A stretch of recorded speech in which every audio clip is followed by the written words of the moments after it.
तैयार हो जाइए, बहुत बड़ा संकट अभी भारत पे आने वाला है क्या? क्योंकि आज प्रधानमंत्री मोदी जी पार्लियामेंट में करीबन 25 मिनट तक बोलते हैं, भाषण देते हैं। उन तमाम मुद्दों पर चर्चा करते हैं इस वक्त जो भारत में चल रहा है। भारत में लोग जो परेशान हैं, गैस को लेकर, ऑयल को लेकर, तमाम सारी मुद्दों पे आज प्रधानमंत्री मोदी जी ने क्या कुछ बात किया मित्रों, वो तो आगे आपको मैं सुनाऊंगा। लेकिन सबसे पहले प्रधानमंत्री मोदी जी का एक बयान आप सुनिए, जो कि खुद प्रधानमंत्री मोदी जी बोल रहे हैं कि ये युद्ध लंबा चलने वाला है और इसमें हम सभी को एकजुट रहना है। अध्यक्ष जी, इस युद्ध के कारण दुनिया में जो कठिन हालात बने हैं उनका प्रभाव लंबे समय तक बने रहने की आशंका है। इसलिए हमें तैयार रहना होगा, हमें एकजुट रहना होगा। हम कोरोना के समय भी एकजुटता से ऐसी चुनौतियों का सामना कर चुके हैं। अब हमें फिर से उसी तरह तैयार रहने की आवश्यकता है। धीरज के साथ, संयम के साथ, शांत मन से हमें हर चुनौती का मुकाबला करना है। ये इशारा प्रधानमंत्री मोदी जी किस तरफ कर रहे हैं, आप चीज को समझिए। प्रधानमंत्री मोदी जी इशारों इशारों में बोल रहे हैं कि युद्ध अभी लंबा चलने वाला है। उधर से आप देखिए तो ईरान भी नहीं डर रहा है, उधर से इजराइल भी हमला करने पर नहीं रुक रहा है। लगातार इजराइल ईरान पे हमला कर रहा है, ईरान इजराइल पे हमला कर रहा है। इस तरह का लड़ाई लगातार चल रहा है। और आज हमारे देश के यशस्वी प्रधानमंत्री मोदी जी तमाम मुद्दों पे आज चर्चा किए, जिसका इंतजार देश के लोग कर रहे थे कि आखिर कब प्रधानमंत्री मोदी जी इन सब मुद्दों पर बोलेंगे। खासकर विपक्ष के लोग इंतजार कर रहे थे कि कब बोलेंगे, कब बोलेंगे। प्रधानमंत्री मोदी जी डर के भाग रहे हैं, लेकिन ऐसा नहीं है। आज मैं प्रधानमंत्री मोदी जी को बहुत बधाई देता हूं कि हमारे प्रधानमंत्री मोदी जी आकर देश के लोगों को सारी बातें बताया कि किन किन देशों से प्रधानमंत्री मोदी जी ने बातचीत किया। प्रधानमंत्री मोदी जी ने करीबन 25 मिनट तक पार्लियामेंट में आज भाषण दिए। मैं चाहूंगा, आपसे अपील करूंगा कि वो पूरा वीडियो में लगा रहा हूं, आप गौर से सुनिएगा। तमाम मुद्दों पे प्रधानमंत्री मोदी जी ने चर्चा किया है, चाहे स्टेट ऑफ हार्मोज से, गैस को लेकर, किस तरह से ईरान से बातचीत, किस तरह से अमेरिका से बातचीत, किस तरह से इजराइल से बातचीत। तमाम मुद्दों पे आज प्रधानमंत्री मोदी जी ने बातचीत किया है। प्रधानमंत्री मोदी जी बोले कि हम शांति के लिए अपील किए हैं सारे देश के नेताओं से। अब मैं चाहूंगा कि आप प्रधानमंत्री मोदी जी का वो पूरा बयान सुनिए और अंत में अपना राय बताइएगा। बाकी नमस्कार, मेरा नाम पवन है और आप देख रहे हैं दी ओरिजिनल भारत। सुनिए। माननीय प्रधानमंत्री नरेंद्र मोदी जी,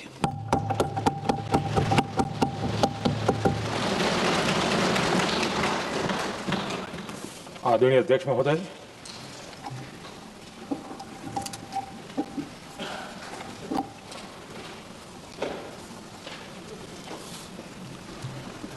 आदरणीय अध्यक्ष महोदय, मैं इस सम्मानित सदन में पश्चिम एशिया में चल रहे संघर्ष और इसकी वजह से भारत के सामने आई चुनौतियों पर बात रखने के लिए उपस्थित हुआ हूं। इस समय पश्चिमी एशिया की हालत चिंताजनक है। बीते 2-3 हफ्तों में जयशंकर जी ने और हरदीप पुरी जी ने इस विषय पर सदन को जरूरी जानकारी दी है। अब इस संकट को 3 सप्ताह से ज्यादा हो रहा है। इसका पूरे विश्व की अर्थव्यवस्था पर, लोगों के जीवन पर बहुत ही विपरीत असर हो रहा है। इसलिए पूरी दुनिया इस संकट के जल्द से जल्द समाधान के लिए सभी पक्षों से आग्रह भी कर रही है। अध्यक्ष महोदय, भारत के सामने भी इस युद्ध ने अप्रत्याशित चुनौतियां खड़ी कर दी हैं। ये चुनौतियां आर्थिक भी हैं, नेशनल सिक्योरिटी से जुड़ी भी हैं और मानवीय भी हैं। युद्धरत और युद्ध से प्रभावित देशों के साथ भारत के व्यापक व्यापारिक रिश्ते हैं। जिस क्षेत्र में युद्ध हो रहा है वो दुनिया के दूसरे देशों के साथ हमारे व्यापार का भी एक महत्वपूर्ण रास्ता है। विशेष रूप से कच्चे तेल और गैस की हमारी जरूरतों का एक बड़ा हिस्सा यही क्षेत्र पूरा करता है। हमारे लिए ये रीजन एक और कारण से भी अहम है। लगभग 1 करोड़ भारतीय खाड़ी देशों में रहते हैं और वहां काम करते हैं। वहां समंदर में जो कमर्शियल शिप चलते हैं उनमें भारतीय क्रू मेंबर्स की संख्या भी बहुत अधिक है। ऐसे अलग अलग कारणों के चलते भारत की चिंताएं स्वाभाविक रूप से अधिक है। इसलिए ये आवश्यक है कि भारत की संसद से इस संकट को लेकर एक मत और एकजुट आवाज दुनिया में जाए। अध्यक्ष जी, जब से ये युद्ध शुरू हुआ है तब से ही प्रभावित देशों में हर भारतीय को जरूरी मदद दी जा रही है। मैंने खुद पश्चिम एशिया के ज्यादातर देशों के राष्ट्राध्यक्षों के साथ 2 राउंड फोन पर बात की है। सभी ने भारतीयों की सुरक्षा का पूरा आश्वासन दिया है। दुर्भाग्य से इस दौरान कुछ लोगों की दुखद मृत्यु हुई है और कुछ घायल हुए हैं। ऐसे मुश्किल हालात में परिवारजनों को आवश्यक मदद दी जा रही है। जो घायल हैं उनका बेहतर इलाज सुनिश्चित कराया जा रहा है। अध्यक्ष जी, प्रभावित देशों में हमारे जितने भी मिशन हैं वो निरंतर भारतीयों की मदद करने में जुटे हैं। वहाँ काम करने वाले भारतीय हो या फिर जो टूरिस्ट वहाँ गए हैं, सभी को हर संभव मदद दी जा रही है। हमारे मिशन नियमित रूप से एडवाइजरी जारी कर रहे हैं। यहाँ भारत में और अन्य प्रभावित देशों में 24/7 कंट्रोल रूम और आपातकालीन हेल्पलाइन स्थापित की गई है। इनके माध्यम से सभी प्रभावितों को त्वरित जानकारी दी जा रही है। अध्यक्ष जी, संकट की स्थिति में देश विदेश में भारतीयों की सुरक्षा हमारी बहुत बड़ी प्राथमिकता रही है। युद्ध शुरू होने के बाद से लेकर अब तक 3,75,000 से अधिक भारतीय सुरक्षित भारत लौट चुके हैं। ईरान से ही अभी तक लगभग 1,000 भारतीय सुरक्षित वापस लौटे हैं। इनमें 700 से अधिक मेडिकल की पढ़ाई करने वाले युवा हैं। खाड़ी देशों में भारतीय स्कूलों में हजारों विद्यार्थी पढ़ते हैं। सीबीएसई ने ऐसे सभी भारतीय स्कूलों में होने वाली कक्षा 10वीं और 12वीं की निर्धारित परीक्षाओं को रद्द कर दिया है। इन बच्चों की पढ़ाई निर्बाध चलती रहे, इसके लिए सीबीएसई उचित कदम उठा रही है। यानी सरकार संवेदनशील भी है, सतर्क भी है और हर सहायता के लिए तत्पर भी है। माननीय अध्यक्ष जी, भारत में बड़ी मात्रा में कच्चा तेल, गैस और फर्टिलाइजर जैसी अनेक जरूरी चीजें हॉर्मुज स्ट्रेट के रास्ते से आती हैं। युद्ध के बाद से ही हॉर्मुज स्ट्रेट में जहाजों का आना जाना बहुत चुनौतीपूर्ण हो गया है। बावजूद इसके हमारी सरकार का ये प्रयास रहा है कि पेट्रोल, डीजल और गैस की सप्लाई बहुत ज्यादा प्रभावित न हो। देश के सामान्य परिवारों को परेशानी भी कम से कम हो, इस पर हमारा फोकस रहा है। हम सभी जानते हैं देश अपनी जरूरत की 60% एलपीजी आयात करता है। इसकी सप्लाई में अनिश्चितता के कारण सरकार ने एलपीजी के डोमेस्टिक उपयोग को प्राथमिकता दी है। साथ ही एलपीजी के देश में ही उत्पादन को भी बढ़ाया जा रहा है। पेट्रोल, डीजल की सप्लाई पूरे देश में सुचारू रूप से होती रहे, इस पर भी लगातार काम किया गया है।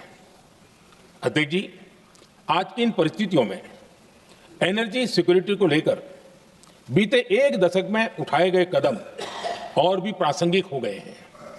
भारत ने बीते 11 वर्षों में अपनी एनर्जी इंपोर्ट का डाइवर्सिफिकेशन किया है।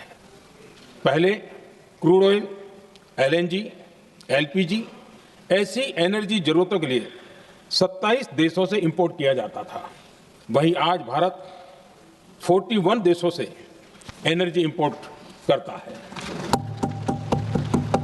अध्यक्ष जी, बीते दशक में भारत ने संकट के ऐसे ही समय के लिए कच्चे तेल के भंडारण को भी प्राथमिकता दी है।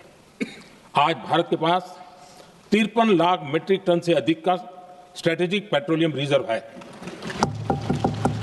और 65 लाख मीट्रिक टन से अधिक के रिजर्व की व्यवस्था पर देश काम कर रहा है। हमारी तेल कंपनियों के पास जो रिजर्व रहता है वो अलग है। बीते 11 वर्षों में हमारी रिफाइनिंग कैपेसिटी में भी उल्लेखनीय वृद्धि हुई है।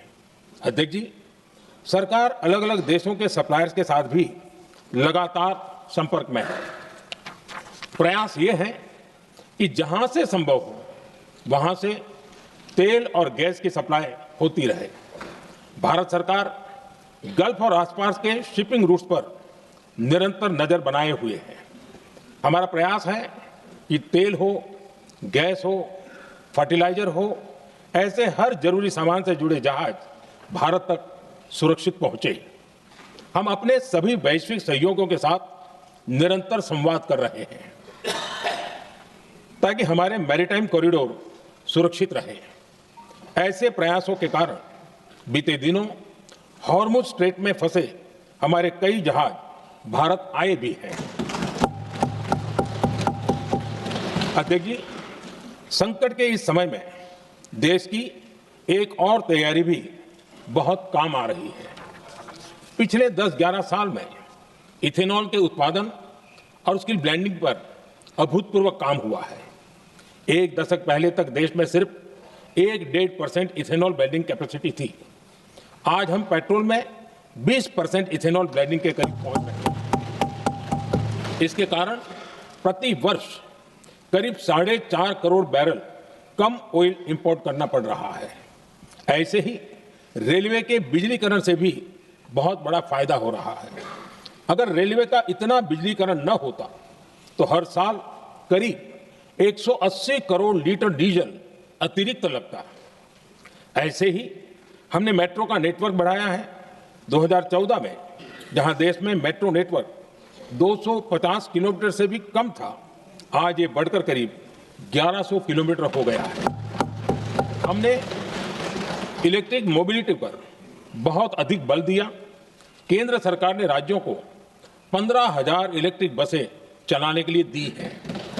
आज जिस स्केल पर वैकल्पिक ईंधन पर काम हो रहा है, उससे भारत का भविष्य और सुरक्षित होगा। आदरणीय अध्यक्ष जी, हम जानते हैं कि एनर्जी आज इकोनॉमी की रीढ़ है और ग्लोबल एनर्जी नीड्स को पूरा करने वाला एक बड़ा सोर्स वेस्ट एशिया है। स्वाभाविक है कि दुनिया भर की अर्थव्यवस्था वर्तमान संकट से प्रभावित हो रही है और भारत पर इसका कम से कम दुष्प्रभाव हो, इसके लिए निरंतर प्रयास किए जा रहे हैं। सरकार इसके शॉर्ट टर्म, मीडियम टर्म और लॉन्ग टर्म ऐसे हर असर के लिए एक रणनीति के साथ काम कर रही है। आज भारत की इकोनॉमी के फंडामेंटल्स मजबूत है। इससे भी देश को बहुत मदद मिली है। हम हर सेक्टर के स्टेक होल्डर्स के साथ चर्चा कर रहे हैं। जहां भी जरूरत है उस सेक्टर को आवश्यक सपोर्ट दिया जा रहा है। भारत सरकार ने एक इंटर मिनिस्ट्रियल ग्रुप भी बनाया है। ये ग्रुप हर रोज मिलता है और हमारे इंपोर्ट एक्सपोर्ट में आने वाली हर दिक्कत का आकलन करता है और ये ग्रुप आवश्यक समाधान पर भी निरंतर काम करता है। मुझे पूरा भरोसा है कि सरकार और इंडस्ट्री के साझा प्रयासों से हम परिस्थितियों का बेहतर सामना कर पाएंगे। माननीय अध्यक्ष जी, एक बड़ा सवाल ये है कि युद्ध का खेती पर क्या प्रभाव होगा। देश के किसानों ने हमारे अन्न के भंडार भर रखे हैं, इसलिए भारत के पास पर्याप्त खाद्यान्न है। हमारा ये भी प्रयास है कि खरीफ सीजन की ठीक से बुआई हो सके। सरकार ने बीते सालों में आपात स्थिति से निपटने के लिए खाद की पर्याप्त व्यवस्था भी की है। अतीत में भी हमारी सरकार ने दुनिया के संकटों का बोझ किसानों पर नहीं पड़ने दिया था। कोरोना और उस समय के युद्धों के दौरान उस समय भी ग्लोबल सप्लाई चेन में डिस्टरप्शन आ गई थी। दुनिया के बाजार में यूरिया की एक बोरी 3,000 रुपये तक पहुंच गई, लेकिन भारत के किसानों को वही बोरी 300 रुपये से भी कम कीमत में उपलब्ध कराई गई। अध्यक्ष जी, देश के किसानों को इस प्रकार के संकटों से बचाने के लिए भी बीते वर्षों में अनेक कदम उठाए गए हैं। पिछले एक दशक में देश में 6 यूरिया प्लांट शुरू किए गए हैं। इससे सालाना 76 लाख मैट्रिक टन से अधिक की यूरिया प्रोडक्शन कैपेसिटी जुड़ी है। इस दौरान डीएपी और एनपीकेएस जैसी खाद का घरेलू उत्पादन भी करीब 50 लाख मैट्रिक टन बढ़ाया गया है। इतना ही नहीं, तेल और गैस की तरह खाद के आयात को भी डाइवर्सिफाई किया गया है। ऐसे ही डीएपी और एनपीके के आयात के लिए भी हमने अपने विकल्पों को विस्तार किया है। अध्यक्ष जी, सरकार ने देश के किसानों को made in India nano urea का विकल्प भी दिया है। सरकार किसानों को प्राकृतिक खेती के लिए भी प्रोत्साहित कर रही है। पीएम कुसुम योजना के तहत किसानों को 22 लाख से ज्यादा सोलर पंप दिए गए हैं। इससे भी डीजल पर उनकी निर्भरता कम हुई है। मैं सदन के माध्यम से देश के किसानों को विश्वास दिलाता हूं कि सरकार किसानों की हर संभव मदद करती रहेगी। आदरणीय अध्यक्ष जी, युद्ध का एक बहुत बड़ा चैलेंज ये भी है कि भारत में गर्मी का मौसम शुरू हो रहा है। आने वाले समय में बढ़ती गर्मी के साथ बिजली की डिमांड बढ़ती जाएगी। फिलहाल देश के सभी पावर प्लांट्स के पर्याप्त कोल्ड स्टॉक उपलब्ध है। भारत ने लगातार दूसरे साल 100 करोड़ टन कोयला उत्पादन करने का रिकॉर्ड बनाया है। पावर जनरेशन से लेकर पावर सप्लाई तक के हमारे सभी सिस्टम की निरंतर मॉनिटरिंग भी की जा रही है और सरकार की तैयारियां उसको रिन्यूएबल एनर्जी से भी मदद मिली है। बीते दशक में रिन्यूएबल एनर्जी की तरफ देश ने बड़े कदम उठाए हैं।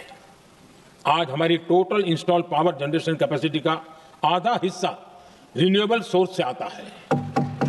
हमारी कुल रिन्यूएबल क्षमता आज 250 गीगावाट के ऐतिहासिक आंकड़े को पार कर ली। बीते 11 वर्षों में देश ने अपनी सोलर पावर कैपेसिटी करीब 3 गीगावाट से बढ़ाकर 140 गीगावाट तक पहुंचाई है। बीते वर्षों में देश में करीब 40 लाख रूफटॉप सोलर लगे हैं। इसमें पीएम सूर्यघर मुफ्त बिजली योजना से भी लोगों को काफी मदद मिली है। गोवर्धन योजना के तहत देश में आज 200 कॉम्प्रेस्ड बायोगैस प्लांट भी काम करना शुरू कर चुके हैं। ये सारे प्रयास आज देश के बहुत काम आ रहे हैं। सरकार ने भविष्य की तैयारी और बढ़ाते हुए शांति एक्ट माध्यम से देश में न्यूक्लियर एनर्जी के उत्पादन को भी प्रोत्साहित किया है। कुछ ही दिन पहले small hydro power development scheme को भी हरी झंडी दी गई है, जिससे अगले 5 वर्षों में 1500 मेगावाट नई हाइड्रो पावर कैपेसिटी जोड़ी जाएगी। आदरणीय अध्यक्ष जी, जहां तक डिप्लोमेसी की बात है, भारत की भूमिका स्पष्ट है। शुरुआत से ही हमने इस संघर्ष को लेकर अपनी गहरी चिंता व्यक्त की है। मैंने स्वयं भी पश्चिम एशिया की सभी संबंधित नेताओं से बातचीत की है। मैंने सभी से तनाव को कम करने और इस संघर्ष को खत्म करने का आग्रह किया है। भारत ने नागरिकों, एनर्जी और ट्रांसपोर्ट से जुड़े इंफ्रास्ट्रक्चर पर हमलों का विरोध किया है। कमर्शियल जहाजों पर हमला और हॉर्मुज स्ट्रेट जैसे अंतर्राष्ट्रीय जलमार्ग में रुकावट अस्वीकार्य है। भारत डिप्लोमेसी के जरिए युद्ध के इस माहौल में भी भारतीय जहाजों के सुरक्षित आवागमन के लिए निरंतर प्रयास कर रहा है। अध्यक्ष महोदय, भारत हमेशा से ही मानवता के हित में और शांति के पक्ष में अपनी आवाज उठाता रहा है। मैं फिर कहूंगा कि बातचीत और कूटनीति ही इस समस्या का समाधान है। हमारे हर प्रयास तनाव को कम करने, इस संघर्ष को समाप्त करने के लिए है। इस युद्ध में किसी के भी जीवन पर संकट मानवता के हित में नहीं है। इसलिए भारत का प्रयास सभी पक्षों को जल्द से जल्द शांतिपूर्ण समाधान के लिए प्रोत्साहित करने का है। अध्यक्ष जी, जब ऐसे संकट आते हैं तो कुछ तत्व इसका गलत फायदा उठाने की कोशिश भी करते हैं। इसलिए कानून व्यवस्था सुनिश्चित करने वाली सभी एजेंसियों को अलर्ट पर रखा गया है। कोस्टल सिक्योरिटी हो, बॉर्डर सिक्योरिटी हो, साइबर सिक्योरिटी हो स्ट्रेटेजिक इंस्टॉलेशंस हो, सबकी सुरक्षा को और मजबूत किया जा रहा है। अध्यक्ष जी, इस युद्ध के कारण दुनिया में जो कठिन हालात बने हैं, उनका प्रभाव लंबे समय तक बने रहने की आशंका है। इसलिए हमें तैयार रहना होगा, हमें एकजुट रहना होगा। हम कोरोना के समय भी एकजुटता से ऐसी चुनौतियों का सामना कर चुके हैं। अब हमें फिर से उसी तरह तैयार रहने की आवश्यकता है। धीरज के साथ, संयम के साथ, शांत मन से हमें हर चुनौती का मुकाबला करना है और यही हमारी पहचान है, यही हमारी ताकत है। और हाँ, हमें बहुत सावधान और सतर्क भी रहना है। हालात का फायदा उठाने वाले झूठ फैलाने का प्रयास करेंगे, ऐसे लोगों की कोशिशों को सफल नहीं होने देना है। मैं देश की सभी राज्य सरकारों से भी इस सदन के माध्यम से आग्रह करूंगा, ऐसे समय में कालाबाजारी करने वाले, जमाखोरी करने वाले एक्टिव हो जाते हैं। इसके लिए कड़ी मॉनिटरिंग जरूरी है। जहां से भी ऐसी शिकायतें आती हैं, वहां त्वरित कार्रवाई होनी चाहिए। देश की हर सरकार और देश का हर नागरिक जब मिलकर चलेंगे तो हम हर चुनौती को चुनौती दे सकते हैं। इसी आग्रह के साथ मैं अपना वक्तव्य समाप्त करता हूं। बहुत बहुत धन्यवाद।